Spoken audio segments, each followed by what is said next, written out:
BSc Part 3rd, Zoology, Paper 3rd, Vermiculture.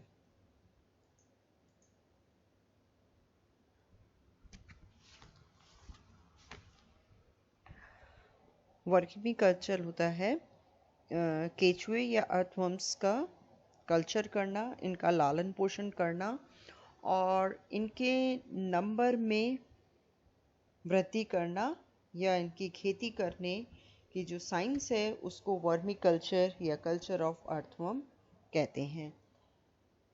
Earthworm की सारी species ये काम नहीं करती है। इसका सिस्टमेटिक पोजीशन या क्लासिफिकेशन है फाइलम, इसका है एनेलिडा, क्लास ओलिगोकीटा, ऑर्डर ऑफिसोफोरा, फैमिली मेगास्कोलिडी, इसकी करीबन 6 फैमिलीज हैं। जीनस आइसिनिया, स्पीशीज फटीडा, इन्हें सामान्यतः रेड रेगुलर्स या लाल कृमि कहा जाता है। इनका मेन काम है सॉइल की फर्टिलिटी को इम्प्रूव करना। ये ऑर्गेनिक वेस्ट पर फीड करते हैं और अपने वजन से करीबन 2 से 5 गुना तक फूड कंज्यूम करते हैं। जितना कंज्यूम कर रहे हैं, खा रहे हैं, भक्षण कर रहे हैं, उसका सिर्फ 5 से 10% तक ये अपने वृद्धि में काम में लेते हैं और बाकी को अनडाइजेस्टेड मटेरियल के रूप में, म्यूकस कोटेड अनडाइजेस्टेड मटेरियल के रूप में शरीर से बाहर निकाल देते हैं। इसे वर्मी कास्ट कहते हैं।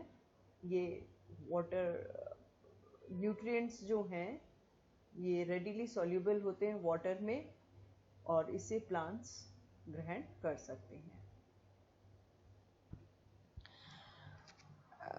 केचुए की सहायता से जो ऑर्गेनिक वेस्ट हैं, कूड़ा कचरा है, उन्हें केचुए वर्मी कास्टिंग्स के रूप में अलग करते हैं। इसे ही वर्मी कंपोस्टिंग कहा जाता है।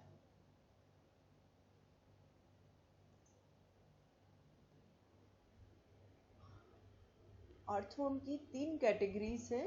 इनके आवास स्थान, फूड और कास्टिंग्स के बेसिस पे एपिजिक, एंडोजिक एंड एनिसिक। एपिजिक के अंदर क्या है, ये अर्थ सरफेस पे, धरातल पर जो भी कूड़ा कचरा है उसके ऊपर फीड करते हैं, ऑर्गेनिक मैटर कंज्यूम करते हैं। इनकी साइज छोटी होती है और इनका रंग मिट्टी के रंग के जैसा होता है। सिर्फ ऑर्गेनिक मैटर कंज्यूम करते हैं और एनवायरनमेंट की एक्सट्रीम कंडीशंस को टॉलरेट कर सकते हैं और फेवरेबल कंडीशन आने पर बहुत तीव्रता से रिप्रोड्यूस करते हैं। ये 3 इसके एग्जाम्पल हैं।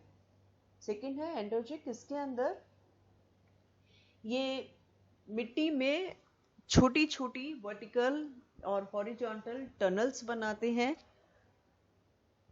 मिट्टी का भक्षण करते हैं और फेवरेबल कंडीशंस आने पर ही ये अर्थ सरफेस पर आकर वर्मिंग कास्टिंग करते हैं। इन्हें आर्टिफिशियली यूज में नहीं लिया जा सकता है। ये सिर्फ रेनी सीजन में एक्टिव रहते हैं। आर्टिफिशियल एनवायरनमेंट में ये सरवाइव नहीं कर पाते हैं और फील्ड्स के अंदर फेवरेबल कंडीशंस बना देने से ये सॉइल को एरेट करते हैं और माइक्रोब्स का नंबर बढ़ा देते हैं। इसका एग्जाम्पल है फेरिटमा पोस्ट्यूमा। तीसरा है एनिसिक। ये भी भूमि के अंदर टनल्स बनाते हैं, लेकिन ये लंबी लंबी टनल्स बनाते हैं, ऑर्गेनिक मैटर पर फीड करते हैं, अर्थ सरफेस पर आकर अपनी कास्टिंग्स ड्रॉप करते हैं। इनके शरीर से कुछ सिक्रेटरी मटेरियल निकलता है जो कि इस टनल्स की वॉल को हार्ड बना देता है। ये किसी भी प्रकार का डिस्टर्बेंस टॉलरेट नहीं कर पाते हैं। सरफेस पर सिर्फ रात में आते हैं, सॉइल का एयरेशन करते हैं और खाद का निर्माण करते हैं।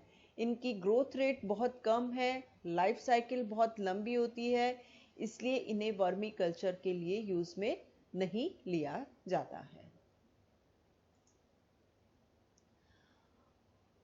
इंडिया में जो स्पीशीज मिलती है वो 6 फैमिलीज को बिलोंग करती है। ये इसका टेबल है, ये फैमिलीज है 6, ये इनके एग्जाम्पल्स हैं और ये कहाँ पाई जाती है ये दे रखा है। नेक्स्ट है structure and life cycle of Eisenia fetida. ये पूरे विश्व के अंदर पाई जाती है, रेन फॉरेस्ट के अंदर। इन्हें जहाँ नेचुरल फूड अधिक मात्रा में मिलता है, नमी की कंडीशंस सुटेबल होती है, वहाँ ये प्रचुर मात्रा में पाए जाते हैं। ये रेड या लाइट ब्राउन कलर के होते हैं, शरीर इनका खंडित होता है, दोनों सिरों से नुकीला होता है और नुकीला होने की वजह से क्या है, टनल्स इजीली बना सकते हैं। इनके अंदर क्लाइटेलम पाया जाता है जो कि 9 खंडों में फैला रहता है और इसकी शुरुआत 24वें या 26वें खंड से होती है।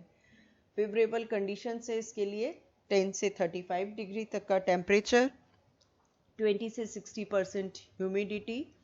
इनकी लाइफ साइकिल का टाइम है 150 से 180 डेज। ये 40 से 45 दिन की उम्र पर जनन करना प्रारंभ कर देते हैं। कॉपुलेशन या मैथुन के बाद 2-3 दिन के अंतराल पर एक कोकून प्रोड्यूस किया जाता है और ऐसी गतिविधि 4 से 6 सप्ताह तक चलती है। एक मैच्योर कोकून से 3 से 5 यंग वंस बाहर निकलते हैं। ये इसकी डिफरेंट स्टेजेस है लाइफ साइकिल की। ये कोकून, ये यंग वंस, मैच्योर के कोकून से जो बाहर निकलता है वो, ये 2 से 3 सप्ताह का, और ये 4 सप्ताह के बाद में जहाँ पे कि ये एग लेइंग स्टार्ट कर देता है।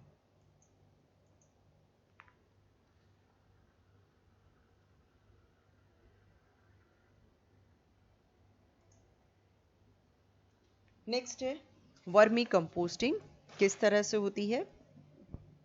पहला मेथड है इसका house hold method. House hold method छोटे स्केल पे मैन्योर बनाने के लिए यूजफुल है। इसके द्वारा 10 से 12 kilogram per month manure produce किया जा सकता है। इसके लिए प्लास्टिक के कंटेनर या बैरल, ट्रंक या बिन्स यूज में लिए जाते हैं और कंटेनर की डेप्थ 1.5 से 2 फीट होनी चाहिए। सबसे पहले क्या किया जाता है, इसकी साइज के अकॉर्डिंग इसका जो कंटेनर या बिन है इसके बॉटम पर 8 से 12 तक छोटे छोटे छेद कर दिए जाते हैं। ये छेद होते हैं एयरेशन के लिए और ड्रेनेज के लिए। एक्सेस में यदि वाटर है तो वो ड्रेन आउट हो जाए। देन इसको कवर करने के लिए एक शीट की या ढक्कन की जरूरत होती है। और कवर क्यों करना जरूरी है, मॉइस्चर या नमी को कंजर्व करने के लिए और वर्म्स को डार्कनेस या अंधेरा प्रोवाइड करने के लिए। इंडोर यदि रख रहे हैं, घरों के अंदर बना रहे हैं तो इसको पूरे साल काम में ले सकते हैं। और इस कंडीशंस के अंदर डार्क प्लास्टिक की शीट बेडिंग के ऊपर लूजली लगा दी जाती है। और आउटडोर बिन्स के अंदर में सॉलिड लिड की जरूरत, कवर ढक्कन की जरूरत पड़ती है, जिससे कि जो अनवांटेड स्कैवेंजर्स हैं उनसे बचा जा सके, बरसात से बचा जा सके। लेकिन बाहर भी जो है सिर्फ माइल्डर मंथ्स के अंदर ही रखा जा सकता है। तेज धूप से इन्हें बचाना जरूरी है, तेज बरसात से इन्हें बचाना जरूरी होता है। फर्स्ट किया जाता है डैम्प बेडिंग। वर्म्स को रहने के लिए डैम्प बेडिंग की जरूरत पड़ती है। इसके लिए क्या करते हैं, सबसे पहले मिट्टी नीचे डाल दी जाती है, सैंड और सॉइल डाल दी जाती है और उसके ऊपर में सुटेबल बेडिंग मटेरियल्स होते हैं, न्यूज़पेपर, कार्डबोर्ड के टुकड़े,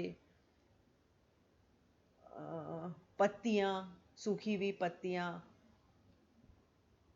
डेड प्लांट्स के पार्ट, जो घर में कचरा निकलता है, सब्जी के, फलों के छिलके इत्यादि। ये जो ड्राई बेडिंग है, इसको बिन में डालने से पहले थोड़ा सा नम रखना आवश्यक होता है, और इसकी नमी ऐसी होनी चाहिए जैसे स्पंज को पानी में डाल दिया और फिर उसको निचोड़ देते हैं, तो फिर जो मॉइस्चर रहता है उसके अंदर उतने ये नम होना चाहिए। 20 किलो वर्मी कंपोस्ट तैयार करने के लिए करीबन 500 से 1000 वर्म्स की आवश्यकता पड़ती है।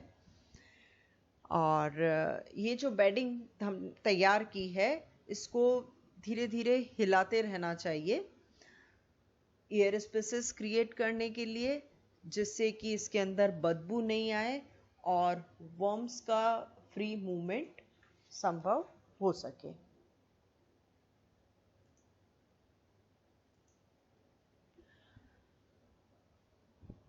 और समय समय पर इसके अंदर फूड स्क्रैप्स जैसे कि फ्रूट्स और वेजिटेबल्स के छिलके हैं, एग शेल्स है, टी बैग्स हैं, ये इसके अंदर ऐड कर देते हैं। लेकिन जो बिन या कंटेनर है उसका ऊपर का 1/4 पार्ट जो है वो थोड़ा खाली रखना चाहिए। उसके बाद में इम्पॉर्टेंट स्टेप है, जब खाद पूरा बन गया है, कंपोस्ट बन गया है, उसके बाद में इसमें से वर्म्स को अलग करना। अदरवाइज क्या होगा, वर्म्स जो है वो खत्म हो जाएंगे। इसके दो तरीके हैं। सबसे क्विक और सिंपल मेथड तो ये है, उस बिट के अंदर जो भी कंपोस्ट बन गया है उसको क्या करते हैं, एक साइड में कर देते हैं और दूसरी साइड खाली कर दिया, उस खाली साइड पे अब नई बेडिंग बनाना शुरू कर देते हैं। तो और फूड वेस्ट डाल देते हैं, तो वर्म्स जो हैं वो धीरे धीरे इस मैन्योर से मूव करके नई बेडिंग की तरफ आ जाते हैं और उसके बाद इस खाद को बाहर निकाल लिया जाता है। दूसरा तरीका है कि यदि पूरा ही हमें कंपोस्ट एक साथ यूज में लेना है तो क्या किया जाता है, बाहर एक बहुत बड़ी प्लास्टिक शीट बिछाकर उसके ऊपर ये सारा जो कंटेंट है वो खाली कर दिया जाता है और इन वर्म्स को मैन्युअली सेपरेट करते हैं। और उसके बाद में जो नई बेडिंग तैयार कर रहे हैं उसके अंदर ये फिनिश्ड कंपोस्ट का थोड़ा सा भाग जो लेके उसके अंदर डाल दिया जाता है और बाकी का जो है उसको प्लास्टिक बैग के अंदर भर के जब जरूरत हो तब यूज में लिया जा सकता है। नेक्स्ट है पिट मेथड। गड्ढा खोदकर इस प्रकार से तैयार करेंगे। इसके लिए करीबन अपना साइज जो है वो कन्वीनियंस पे डिपेंड करता है, जगह पे डिपेंड करता है। जनरली 2x1x1 मीटर का पिट तैयार किया जाता है और इसके अंदर करीबन 10 से 40 हजार तक वर्म्स डाले जा सकते हैं और इसके द्वारा 1 टन मैन्योर मिलता है हर महीने। फर्स्ट चीज है वर्मी बेड। ये देखिए इस डायग्राम के अंदर सबसे नीचे वर्मी बेड तैयार करते हैं। उसमें क्या है, ये गड्ढा बना लिया है, उस गड्ढे में सबसे नीचे की तरफ डालते हैं ईंट के टुकड़े और मिट्टी, 5 सेंटीमीटर तक इसकी है। उसके बाद गुड क्वालिटी की लोमी सॉइल डाली जाती है 10 से 20 सेंटीमीटर तक और इस प्रकार वर्मी बेड तैयार किया जाता है और इसके अंदर करीबन 100 अर्थवर्म छोड़ दिए जाते हैं, 100 केचुए छोड़ दिए जाते हैं।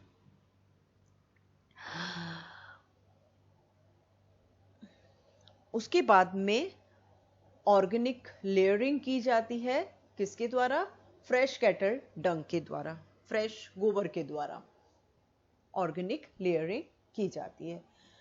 उस लेयरिंग के बाद में सूखी पत्तियां या घास फूस डाला जाता है करीबन 5 सेंटीमीटर की ऊंचाई तक और मॉइस्चर कंटेंट मेंटेन रखते हैं पानी का छिड़काव करके। 4 सप्ताह के बाद में वेट ऑर्गेनिक लेयरिंग की जाती है। नम मॉइस्ट ग्रीन ऑर्गेनिक वेस्ट के द्वारा वेट ऑर्गेनिक लेयरिंग की जाती है और उसके बाद में ये प्रैक्टिस हर 3-4 दिन बाद में रिपीट किया जाता है। मतलब ड्राई लीव्स डाली, उसके अंदर पानी डाल के उसको मॉइस्ट रखा जा रहा है। उसके 3-4 सप्ताह बाद में वेट ऑर्गेनिक लेयरिंग की जाती है और इस वेट ऑर्गेनिक लेयरिंग करने के हर तीसरे चौथे दिन इस प्रोसेस को रिपीट किया जाता है। कब तक रिपीट करते हैं? जब तक कि करीबन ये 3/4 से ज़्यादा भर ना जाए। ऊपर का थोड़ा सा पोर्शन 1/4 पार्ट उसका खाली रखा जाता है। इस प्रोसेस को पूरा करने में करीबन 40 से 45 दिन का समय लग जाता है और बीच बीच में इस वेस्ट को मिक्स भी करते रहते हैं, लेकिन वर्मी बेड जो है उसको डिस्टर्ब नहीं करना होता है। जब ये पूरी तरह से बन जाने वाला होता है, मैच्योरेशन के वक्त में क्या किया जाता है, इस मॉइस्चर कंटेंट को कंट्रोल करते हैं। किस तरह से? 3-4 दिन पहले से ही 3-4 दिन तक पानी देना बंद कर देते हैं, बिल्कुल भी वाटर ऐड नहीं करते हैं। उसके फलस्वरूप क्या होगा? ड्राई कंपोस्ट फॉर्म होगा और जो भी वर्म्स हैं वो वापस से वर्मी बेड की तरफ चले जाएंगे और ऊपर की तरफ क्या होगा? सिर्फ मैन्योर बचेगा। इस मैन्योर को बाहर निकाल लेते हैं, गड्ढे में से बाहर निकाल लिया जाता है और इन्हें छानकर सुखाकर पैक कर लिया जाता है।